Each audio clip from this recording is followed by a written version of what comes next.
और लखनऊ में आज समाजसेवी शिक्षाविद एवं पत्रकार पंडित जगदीश नारायण मिश्र की 19वीं पुण्यतिथि पर उन्हें यूपी प्रेस क्लब में श्रद्धांजलि दी गई। इस अवसर पर वर्ष 2023 का कैलेंडर जारी किया गया, जिसकी थीम कोविड से बचाव, सजगता ही सफलता है। कार्यक्रम में मुख्य अतिथि वीरेश्वर द्विवेदी ने कहा कि श्री मिश्र ने शिक्षा, पत्रकारिता और समाज के हर क्षेत्र में अपनी जिम्मेदारियों का निस्वार्थ निर्वहन करते हुए विशेष मुकाम हासिल किया था।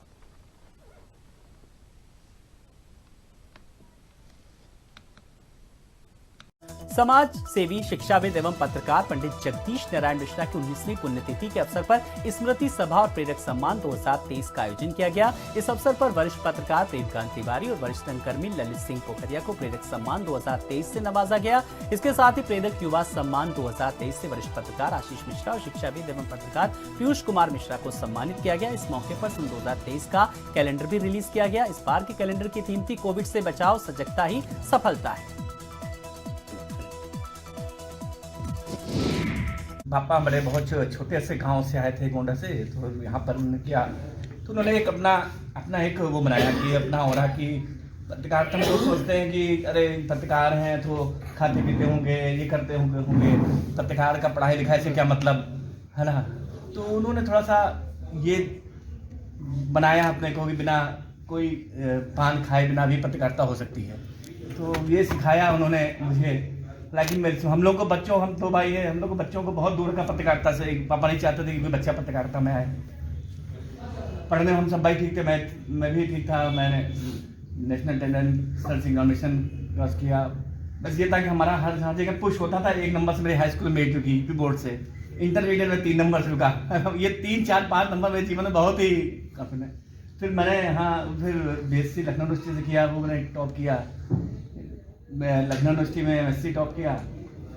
फिर 2003-2004 में आईएएस का इंटरव्यू दिया। जब 83 सीट थी तो 2 नंबर से रुका। जब 79 सीट थी तब 3 नंबर से नंबर रुका मेरा। फिर वही 3, 4, 5 नंबर। तो देखिए ईश्वर ने क्या ना कि ईश्वर ने सबका एक तय कर रखा है कि वो करना क्या है उसे। तो कई बार जब हम संकट में होते हैं तो प्रकृति एक रास्ता दिखाती है, एक कहीं दिखाती है। जो उसको देख लेता है वही सफल हो जाता है। एक्चुअली मुझे लगता है ऐसा, क्योंकि मैंने देखा, ऐसा लगा। पापा के एक मित्र थे हिंदू अखबार में, JP शुक्ला जी, वो घर आए। तो मैं जब मेरा 2004 में मेरे सारे अटेम्प्ट खत्म हो गए थे, मैं निराश था, एक कमरे में अपने बंद कर रखा था कि मैं क्या करूँगा, कैसे करूँगा। तो उन्होंने कहा कि यार तुम ऐसा करते क्यों नहीं करते, तुम जलजम में कोर्स कर डालो। पापा ने कहा अरे जलजम कहाँ गुरुआ। पहले तो उनमें आपस में द्वंद्व हुआ कि ये जलजम कौन सी चीज़ है, ये देखते हो कितने खराब लोग हैं इसमें, ये क्या करेगा वहाँ पर जलजम। हाँ, उसके दौरान जब मैं ये जलजम की तैयारी कर रहा था, मैं दिल्ली से दिल्ली से पढ़ा था। तो ये मैं आकाश कोचिंग का फाउंडर मेंबर हूँ। और मेरे पढ़ाए लोग, मतलब लड़के जो है IIT टॉप कर चुके हैं, सतनाम, बड़ौदा, ये सब चीज़ें। तो लेकिन पापा को नहीं पता था कि कोचिंग पढ़ाए। वो रूढ़ वाले तरीके से थे। तो कहते कोचिंग, अरे कोचिंग तुम पढ़ाओगे कि 7 लोग कहीं कोचिंग हम देख के पढ़ाया करते थे। तो हमने कहा पापा नहीं, कोचिंग वो अच्छी कोचिंग है आका। कहते नहीं, अरे नहीं, कोचिंग तुम नहीं पढ़ाओगे। तो हमारे पास ऑप्शन और सीमित हो गए थे कि कोचिंग करना। तो उन्होंने कहा चले जाओ कोर्स। तो पापा बिल्कुल नहीं इच्छुक थे कि हम जलजम में आए। तो पहले तो उन दोनों में आपस में ड्राइंग रूम में बहस हुई इधर उधर। JP शुक्ला ने अपना वो दिया उदाहरण, उन्होंने अपना उदाहरण दिया। बाद में ये तय हुआ कि ठीक है आप तुम कोर्स कर डालो जलजम का। तो यहाँ पर तरुण सुभाष जी का एक सेंटर था, मैंने वहाँ पर जलजम का कोर्स किया। तो फिर शुरू हुआ, फिर नई राह भगवान ने दिखाई थी, नहीं रहा। तो फिर जागरण में आया। फिर पापा ने जो संस्कार दिए थे, मैंने सोचा चलो ठीक है उसी को आगे बढ़ाएंगे। एक लक्ष्य रखेंगे और जो उन्होंने मार्गदर्शन किए हैं हम भी दिखाएंगे कि हम युवा भी जो है वो बिना पान, बीड़ी, तंबाकू इससे नशा किए हम लक्ष्य को भेज सकते हैं अपने। 500 रुपये जो आदमी, ये बहुत वो था, जो आदमी सिविल का इंटरव्यू देखे आया हो, IAS की बात कर रहा हो, वो 5 मैंने संवाद सूत्र नौकरी स्टार्ट की जागरण में। 500 रुपये से गली गली घूमता था, नाड़ी खरंजे देखता था। लेकिन लक्ष्य था मेरा कि एक दिन तो समय आएगा मेरा। लोग मिलते थे तो मैं पढ़ता लिखता था, तो मैं लोगों से कहता था देखना एक दिन तो। फिर ऐसे लोग आते थे, दबाते थे कि कहीं आगे निकल जाए हमसे। तो मैं कहता था समय तो आएगा ना। और समय आया। समय धीरे धीरे अपना जो आप आगे पास, अगर आपका ध्येय सही होता है और लक्ष्य पर नजर होती है सीधे, तो भगवान भी वो अपने रास्ता प्रकृति हटाती है। मैं सबसे कम उम्र में 2008 में ही, 8 लास्ट में ही मैं इंचार्ज हो गया, लोकल इंचार्ज, में chief reporter plus chief editor उसको लोकल इंचार्ज बोलते थे, वो लास्ट अंतिम मैच था लोकल इंचार्ज। उसके बाद फिर चीफ रिपोर्टर अलग हो गया, फिर भगवान की कृपा हुई, फिर वो इंडिया टूर में 2011 में आ गया। तो वो चलता गया इससे। तो पापा थे तो बड़ा, जब थिएटर में खबर जब थी तो बहुत गर्वान्वित महसूस करते कि यार तुमने तो हमारा जो धारणा थी वो तोड़ दी। तो हमने कहा हमने नहीं तोड़ी, बहुत से लोग हैं जो तोड़ रहे हैं, लेकिन वो कैचिंग में क्या है कि वो ऐसा दिखाई नहीं पड़ रहा है। बहुत सी भीड़ हो गई है, आप देखेंगे जो लोग सफल हैं वो उसमें कुछ ना कुछ खास है, कुछ अलग कर रहे हैं वो किसी। तो फिर मैं जब इंडिया टूर में आया तो मैंने कुछ ऐसी स्टोरीज करनी शुरू की कि लोग अलग कैसे, कोई चमत्कार कौन कैसे कर रहा है। जैसे मैंने बैल कोल्हू तेल जो है अभी बरेली का एकदम से आ गया, मैंने उनकी स्टोरी आप देखेंगे तो वो 20,000 रुपए से लेकर 20,000 करोड़ की कंपनी बना दी उन्होंने। तो ऐसे घड़ी कानपुर का वो कैसे बढ़े। तो मैंने ये इस तरह की परंपरा शुरू की स्टोरी करने की कि आदमी की स्टोरी, हर मतलब कैसे आदमी सफल हो रहा है। दिक्कत क्या होती है कि हम लोग के पास वो लीडर्स नहीं है, वो हमारे पास वो हीरो नहीं है जिनको हम पढ़ के सीखें। तो इसको हर आदमी जो सफल है कोई भी है तो उसकी अलग हर आदमी की कहानी है। तो मैं उसको बेटा नहीं लिख पाता, फेसबुक देखता हूँ। मैं आ रहा था हैदरागंज से, तो ये लव लेन के पीछे एक टिक्की चाट बना रहा था। तो मैंने लड़का ऐसा था, तो मैंने कहा मैं निकलता रोज मैं सोचता हूँ इससे कोई बात करूंगा। तो एक दिन मैं बहुत खरी था, मैंने कहा लोग तुमसे बात करते हैं। उससे मैं बात की, MBA किया हुआ था, कोविड कॉल में आ गया वहाँ पर। तो उससे पूछते रहे, हमने कहा और कैसा तुम आ गया। कहता आपको पता है कि जो ये आज आप लोग पानी उदासी पीते नहीं है, 5 तरह के रखे रहते हैं। पहले तो 1 पानी होता था, अब 5 पानी है। तो मेरे पिताजी ने स्टार्ट किया 1978 में। तो बताया कि कब उनके पिताजी ने कैसे उसको पहले उसको चीनी मट्टी के बर्तन रखा। तो लोगों ने बड़ा खड़ा किया यार जो 3 तरह के पानी का क्या मतलब है। तो जब फिर उन्होंने उसको ट्रांसपेरेंट जार में रखा अलग अलग पानी, तो लोगों को अच्छा लगा ये ट्रांसपेरेंट जार है और ये है वो। तो हर आदमी जो कुछ कर रहा है, जो कुछ सफल है, तो उसकी हर एक आदमी की एक कहानी होती है जो प्रेरणा देती है। तो ऐसे ये शरद भाई हैं, हम सब लोग यहाँ मिलकर यहाँ बैठे हुए हैं। सबके जीवन में एक चीज ऐसी है जिससे हम सीख सकते हैं कुछ। तो इसी तरह हम लोग ये सीखने का ये उपक्रम जारी रखें और इसी आप लोग के आशीर्वाद साथ मैं अपनी बात देखना चाहूंगा। नोट कर लो जीवन की सफलता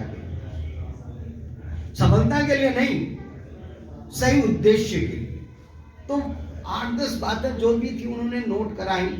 एक बड़ी महत्वपूर्ण बात मैं बता रहा हूं, उन्होंने एक बात ये नोट कराई, मुझे कोई इच्छा नहीं है तुम आगे नाटक करो ना करो, मुझे कोई फर्क नहीं पड़ेगा। तुम अभिनय चुनो, निर्देशन चुनो, ये कुछ ना चुनो, मुझे कोई फर्क नहीं पड़ेगा। तुम जीवन में जूते में कील ठोकने का काम भी चुनो या झाड़ू लगाने का काम भी चुनो, तो मैं सुनना चाहूंगा भारतवर्ष के 3 सर्वश्रेष्ठ झाड़ू लगाने वालों में एक नाम ललित सिंह पोखरिया। या भारतवर्ष में 3 सर्वश्रेष्ठ जूतों में कील ठोकने वाले में एक नाम ललित सिंह पोखरिया का है। आशीष भाई, शायद आपकी और मेरी बात आपस में इनकी युति बनती है, संगति बनती है। तो ये हमने जीवन भर कोशिश की। हमारी उपलब्धियां भौतिक रूप से भले कुछ सामने आई हो न आई हो, संवेदनात्मक रूप से वो सामने आई।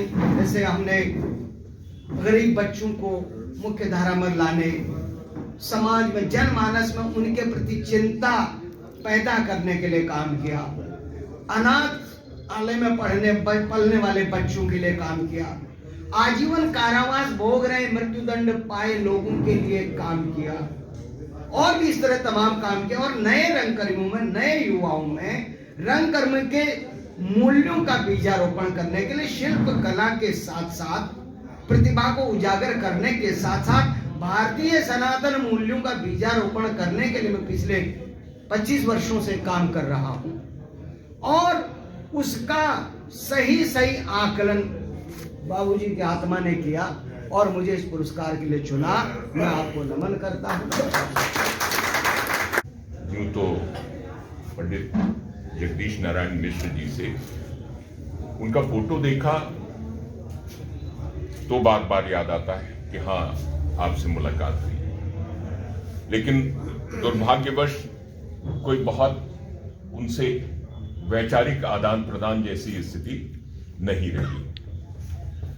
लेकिन अगर उनका परिचय सिर्फ पाना ही हो और बाकी तो इसमें और आपको कुछ और चीजें मिल जाती हैं, तो आप जान जाते हैं, उनके साथ के जिन्होंने उनके सानिध्य का सौभाग्य पाया है, वो उन्होंने चर्चा भी किया। उनका शिक्षाविद भी थे, पत्रकार भी थे, समाज सेवी थे, बड़े काम किए। लेकिन उससे भी बड़ी एक बात ये, प्रत्यक्षम किम प्रमाणम, जो प्रत्यक्ष है उससे बढ़कर प्रमाण और क्या हो सकता है। और ये बात हम अपने बचपन से भी सुनते चले आए हैं कि बाढ़े पूत पिता के धर्मा, खेती उपजे अपने कर्मा।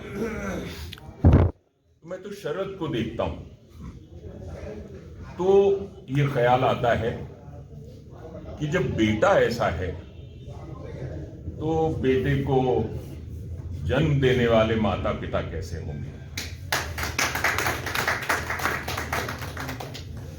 आशीष मेरे अनुज हैं, पीयूष जी बोल रहे थे, पोखरिया साहब भी, उनको मैंने सुना। एक बात का लुबिल हुआ, ये निकला कि जो अगर आपके अंदर जिज्ञासा है, पुरुषार्थ है, पुरुषार्थ करने की इच्छा है, आगे बढ़ना ही चाहते हैं, उसकी धुन है, लगन है और उमंग है, तो आपको परिस्थितियां भिगा नहीं पाती। जुस्तजू हो तो सफर खत्म कहां होता है, और यूं तो हर मोड़ पर मंजिल का गुमा होता है। तो ये आपकी इच्छा शक्ति, संकल्प शक्ति की बात होती है कि आप चलते हैं। पंडित जगदीश नारायण मिश्र जी के सानिध्य में मैंने भी बाल्यकाल में उनके सानिध्य में रहा। मैं अपने पिता के साथ तमामों बार उनके पास जाने का अवसर प्राप्त हुआ। तमामों बार वह स्वयं मेरे आवास पर आते थे, उनके सानिध्य में रहने का अवसर प्राप्त हुआ। उन्होंने अपने जीवन में समाज को जो शिक्षित करने का बीड़ा उठाया, उस समय विद्यालय बहुत कम थे, गरीब के बच्चों के पढ़ाई की व्यवस्था ठीक नहीं थी। इन सब विषयों को ध्यान में रखकर कि समाज का हर बालक स्कूल जाए, पढ़े, शिक्षित बने, उन्होंने अपने जीवन रहते सनातन धर्म विद्या मंदिर, उसके बाद सनातन धर्म शिक्षा मंदिर विद्यालय स्थापित करके क्षेत्र के बच्चों को शिक्षित करने का काम और उन्हें आगे बढ़ाने हेतु प्रोत्साहित करने का काम किया। आज के अवसर पर उनके श्री चरणों में प्रणाम करते हुए अपनी बात को विराम देता हूँ। नमस्कार। मैं राष्ट्रीय स्वयंसेवक संघ के सार्वजनिक जीवन में साकेत से 1971 में शिक्षा ग्रहण करने के बाद उतरा था। वहाँ 7-8 साल रहने के बाद 79 में लखनऊ में आया, विभाग प्रचारक होकर आया। तब से वो जब तक वो रहे और आज तक आदरणीय जगदीश जी का सानिध्य, उनका संपर्क, संवाद, सत्संग बराबर होता रहा। वो एक साधारण से दिखने वाले बहुत व्यक्तित्व के धनी व्यक्ति थे, एक आदर्श स्वयंसेवक भी थे वो। जैसा आदरणीय सुरेश तिवारी जी ने कहा, लखनऊ शहर में weaker section of the society, जहाँ कमजोर क्षेत्र के बच्चे रहते हैं, शिक्षा उनको नहीं मिल पाती थी, जगदीश जी की दृष्टि वहाँ तक जाती थी।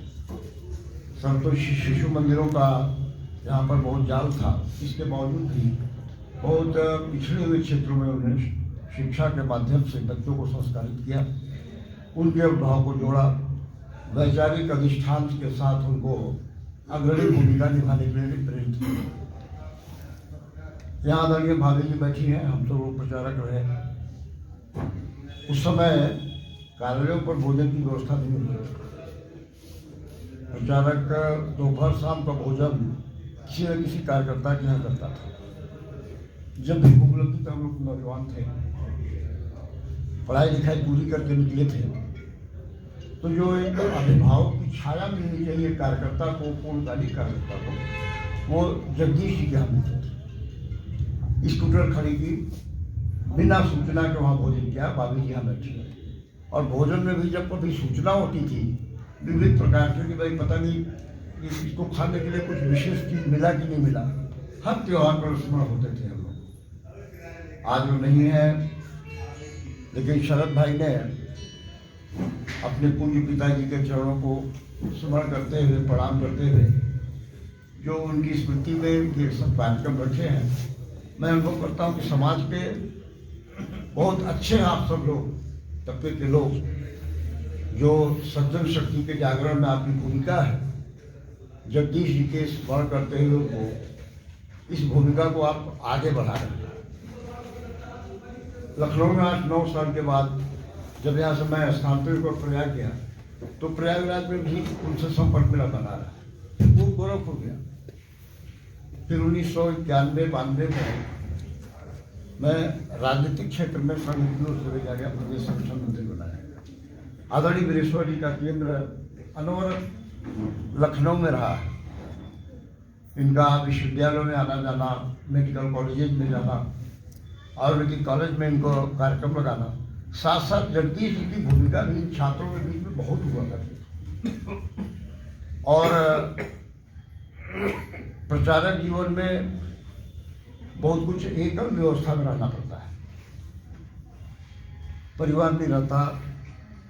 कभी कभार इच्छा होती कि कुछ खाई जाए, कहीं परिवार में जाया जाए, तो जगदीश जी इस मामले में बहुत अग्रणी भूमिका, बहुत कार्यकर्ताओं को उन्होंने संभाला। और राष्ट्रीय स्वयंसेवक संघ के जो नौजवान कार्यकर्ता हुआ करते थे, उनके बीच में उनका बहुत ही स्नेह प्रेरित करने वाला जीवन बना। और आज मैं सौभाग्यशाली हूँ कि शरद जी जब भी ऐसे कार्यक्रम के लिए हमको स्मरण करते हैं, मैं यहाँ उपस्थित रहता हूँ। मित्रों, सामाजिक जीवन में विसंगतियाँ बहुत हैं। यहाँ आप सब लोग बहुत अनुभवी लोग बैठे हैं। संत टुकड़ू जी महाराज जी अपने भक्तों के लिए उन्होंने कहा कि अंतिम विनत सुनो हे संत जन, देव तुम्हें न होवे मेरा विस्मरण, और कहूँ क्या कुछ, सब कुछ है निवेदी, कहे चरण छुके, कहे तुका छुके चरण। इस संत को टुकड़ू जी महाराज अपने भक्तों के लिए यह रचना रची। मुझे लगता है जगदीश जी के जीवन में हम सब लोगों का यही समरस जीवन बनता रहे कि हम उनको कभी विस्मरण न करें, और साथ ही साथ उनकी स्मृति को आगे संजोते हुए जो शरद भाई ने आगे भूमिका निभाई है, यह भूमिका आगे भी नभी चले, उसमें हम सब लोगों का योगदान रहता है और रहेगा भी।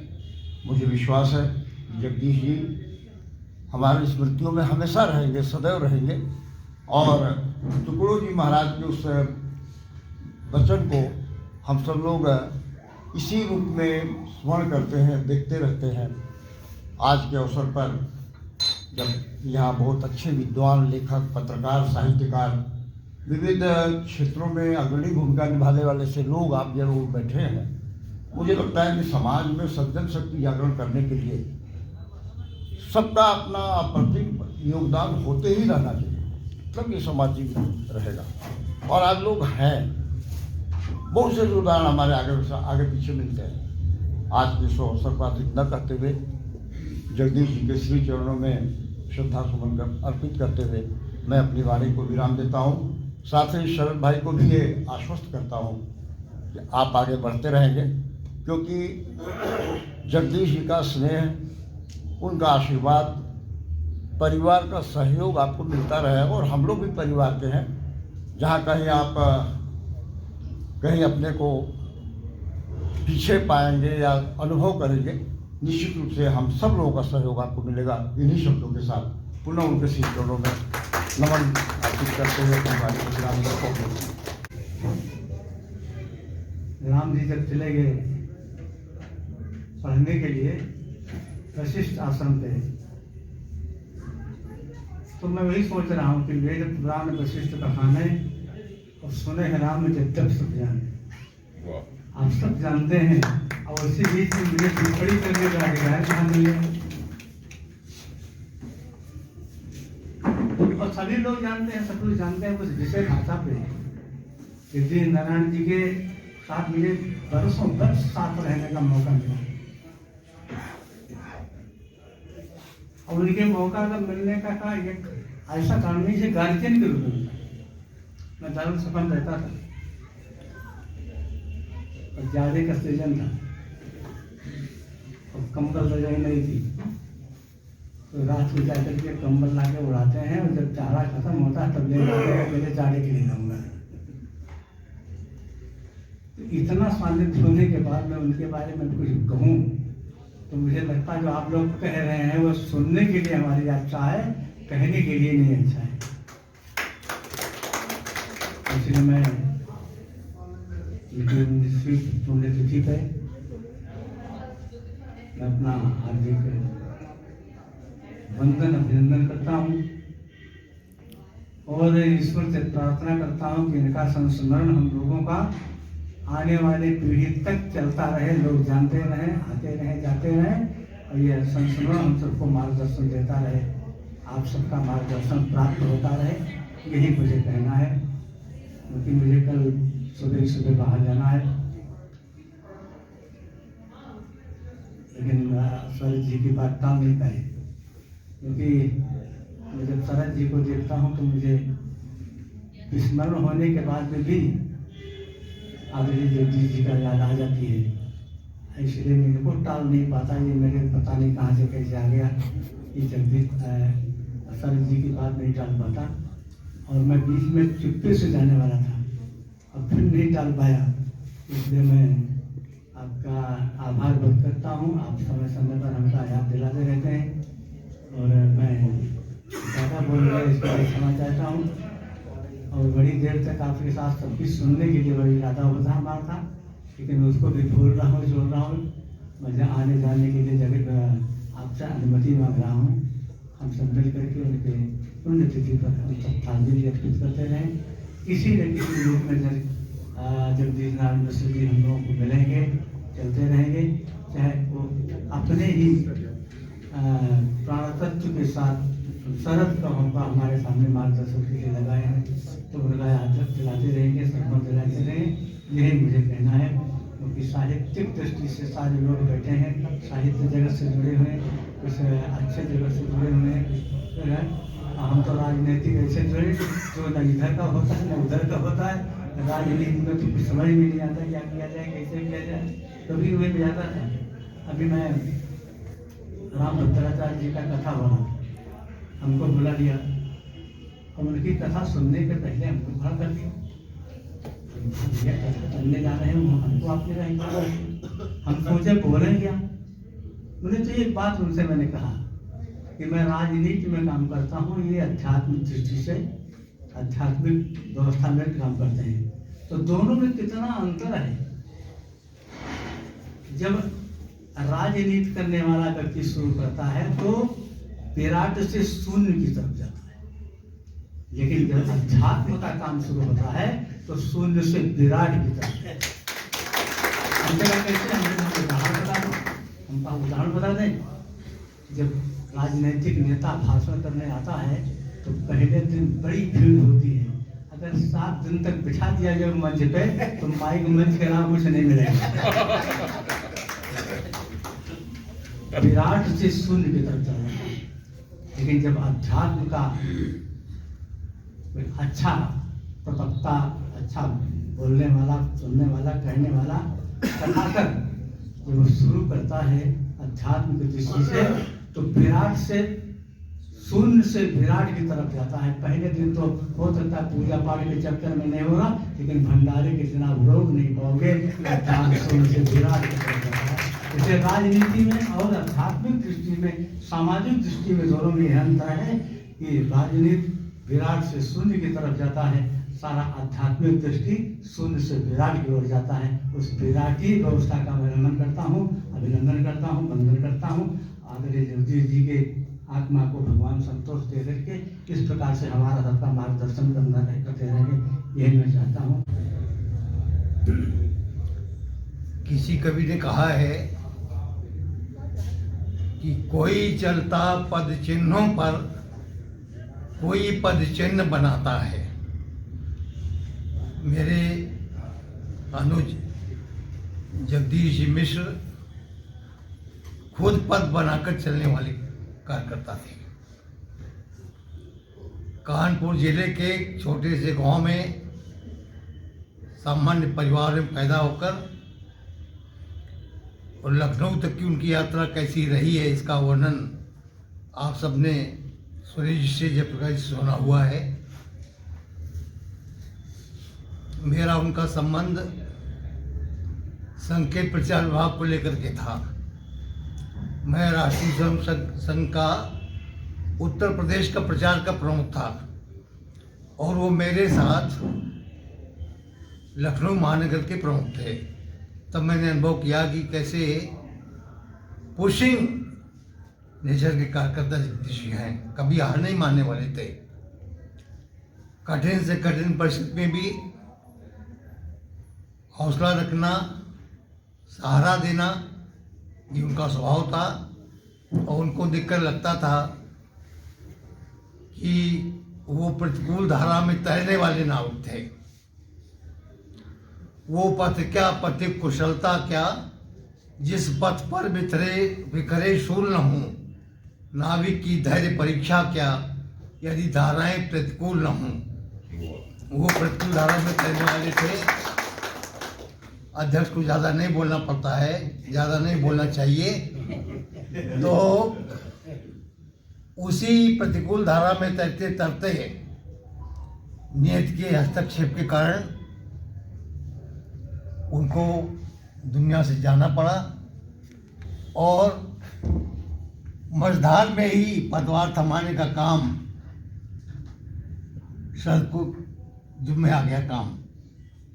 मतलब मझधार में भी समुद्र में लॉर्ड माउंटबेटन ने अपना एक वर्णन किया है कि ऐसा लगा कि जैसे मुझे किसी ने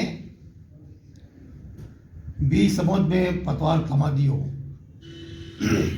it was like taking charge of A ship in the mid ocean.